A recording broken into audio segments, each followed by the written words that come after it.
On a donc une autre phrase. Observez, un étrange journal a été distribué à 800 000 exemplaires. Qu'est-ce qu'on a ici? Je l'ai mis en vert parce que cette phrase est particulière. Donc, je vais faire pareil que tout à l'heure et on va écrire. Si vous observez ici, la phrase se trouve à la forme passive, mais au passé composé. D'accord? Le ton, il est différent à celle-ci, par exemple, qui est au présent. Ici, c'est au passé composé. Observez. Un étrange journal a été distribué. On veut trouver le sujet de cette phrase. Qui est le sujet de cette phrase? On a X. Je vais mettre X. X a distribué un étrange journal à 800 000 exemplaires.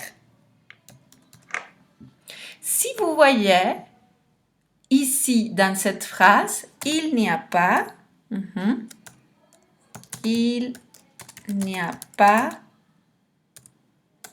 la préposition par.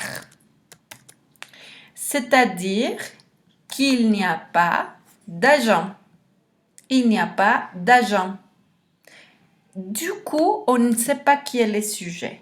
C'est une phrase impersonnelle. Donc, qu'est-ce qu'on pourrait utiliser ici? On. Quand on ne sait pas, quand on ne veut pas dire une personne en particulier, on utilise on à l'oral. Peut-être. On a distribué un étrange journal à 800 000 exemplaires. Voilà qui on. Ici, ce n'est pas marqué la personne. Donc, on a mis on. D'accord? Bien. Exemple suivant. Je suis surpris par la créativité des rédacteurs. Sujet. Le verbe, c'est être surpris. La créativité des rédacteurs. Créativité des rédacteurs m'a surpris. Monsieur Anne au présent, me surprend. Me surprend. Et voilà. Me surprend.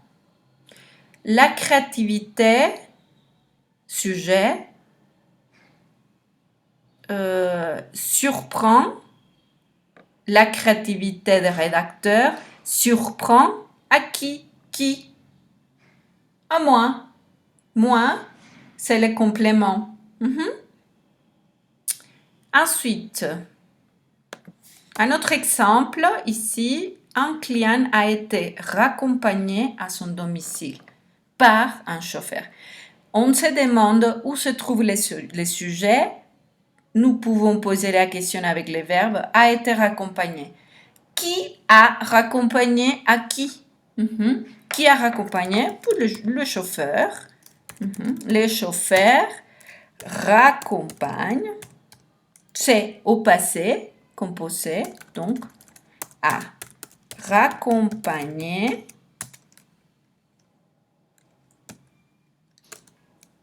un client à son domicile. Exemple suivant. Par un chat affamé. A été mangé. Qu'est-ce qui a été mangé? Qu'est-ce qui a été mangé? C'est quoi? Qui a mangé quoi? Donc, on a un chat affamé, c'est le sujet, c'est le sujet de l'action. Un chat affamé a mangé, passé composé, a mangé la nourriture en boîte. Voilà. On a fait un premier exercice pour passer les phrases actives à la forme passive. Bien, on continue alors. Procéder. Comment est-ce qu'on a fait de passer la phrase active à la forme passive? Bon, d'abord, les sujets de la phrase active deviennent le complément indirect de la phrase passive, devant lesquels on ajoute la préposition par. Le complément direct de la phrase active devient les sujets de la phrase passive. On échange. Sujet passe à la place de complément. Complément direct passe à la place de sujet. Le verbe conjugué à un temps simple dans la phrase active devient un verbe conjugué au temps composé dans la phrase passive. Pourquoi au temps composé? Qu'est-ce que ça veut dire un temps composé? Rappelez-vous, un temps composé a toujours un auxiliaire plus un participe passé. Dans le cas de la voix passive, c'est le verbe être plus participe passé. La conjugaison passive se compose de deux parties. L'auxiliaire être, qui se conjugue selon le mode, le temps, la personne et le nombre.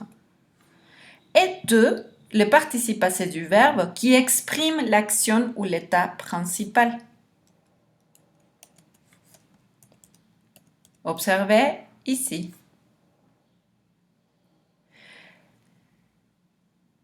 Dans cette phrase, quel est le verbe principal? Quel est le verbe de l'action principale?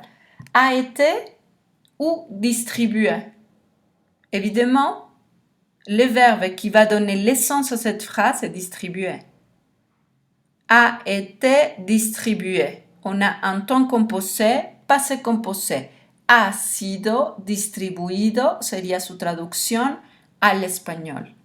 Presente, je suis surpris par la creatividad. Estoy sorprendido por la creatividad de los redactores. La creatividad de los redactores me sorprende.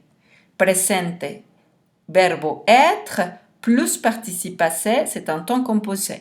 A été raccompagné. A été raccompagné, el verbo principal es raccompagner.